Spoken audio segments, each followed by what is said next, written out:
Welcome back. The Consul General of the Kingdom of the Netherlands, Mr. Michel Dillon, has had quite the relationship with Nigeria. It will interest you to know he first came into the country to serve as a junior minister back in 1999. He's been back twice, earning the appointment Consul General at the twilight of his tenure, because before now he was officially known as the Deputy Ambassador of the Netherlands to Nigeria. Now, I have to say I found the interview quite refreshing, and I'm sure you will too. Consul General Michel Dillon, thank you for speaking with me on Diplomatic Channel.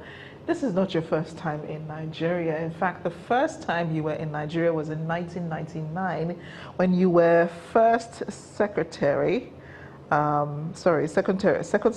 of the Netherlands at the embassy in Lagos between 1999 and 2001. You've also been here again at the embassy in Abuja, and this will be your third tenure in Nigeria. When you compare your first time to, the third time you've been here, what has changed? Do you think anything has changed? Do you think there's been a difference? Yes, it's actually the first time I came here, I didn't know anything about Nigeria. That was 1999. I was sent here as a junior diplomat at the embassy in Lagos at the time, and then after a few years we moved to Abuja basically after the elections.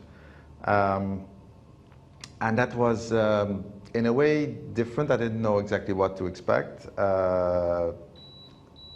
In those days, life in Lagos for a diplomat was not very easy. We had lots of security restrictions.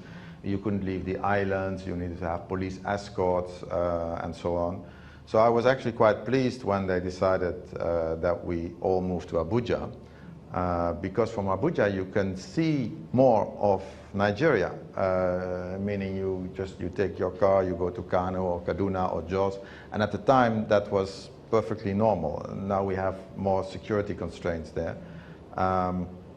So actually I saw quite a lot of Nigeria then by just traveling. I had friends over, we drove around and so on. If I have to compare Nigeria then, 99, 2000, with Nigeria now, I think Nigeria has definitely made progress. We see in the technology scape, the introduction of the mobile phones.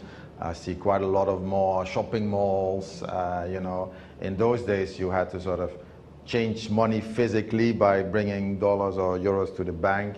Now you can get it out of the ATM. So those are things that have changed and are progress.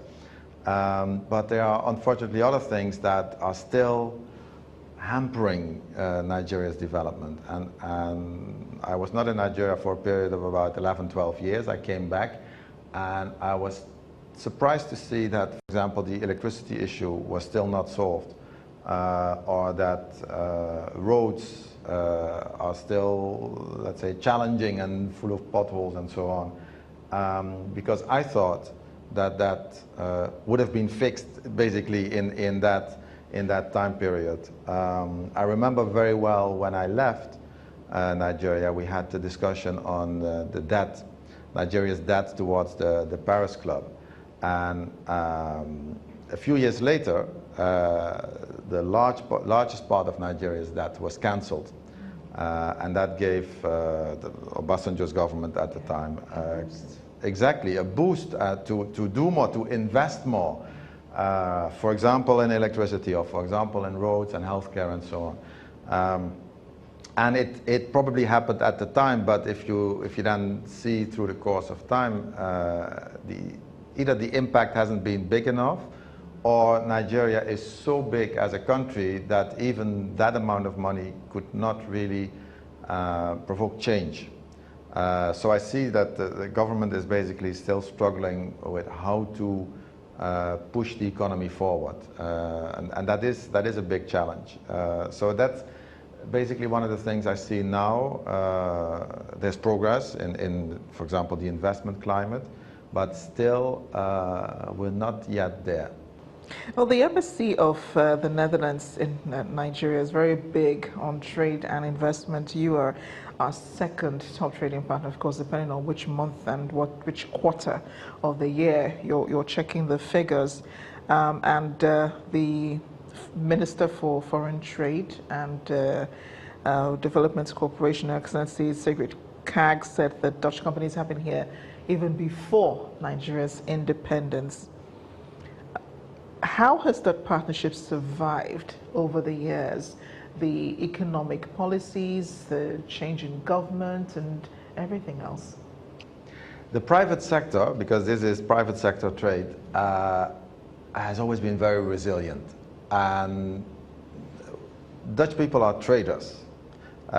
In first instance, they trade, and then when they see that the market, and we're talking about the Nigerian market, which is huge, they see the market is big enough, then they will also start producing. So what we saw was Nigerian breweries, Heineken, has now more than 6 breweries all over Nigeria. They produce, and they've been here indeed since before independence.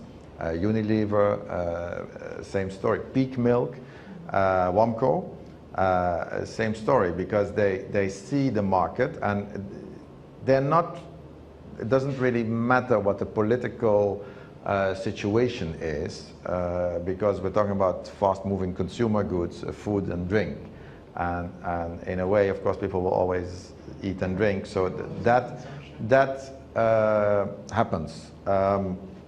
Then if you are depending, for example, more on government contracts, yes, there were companies in that sector that probably left Nigeria, also Dutch companies in construction and so on, partly because it's difficult to compete with the Chinese or with other cheaper construction ways. I mean, we have moved on, so I'm very happy when I see that the Chinese are building the railways in Nigeria. That's not something that we from the Netherlands would like have companies to do that. So everybody has their own thing. But if you work with government in Nigeria, you know, in some cases you might have to wait for your money a little bit longer. So those type of things have sort of gone down.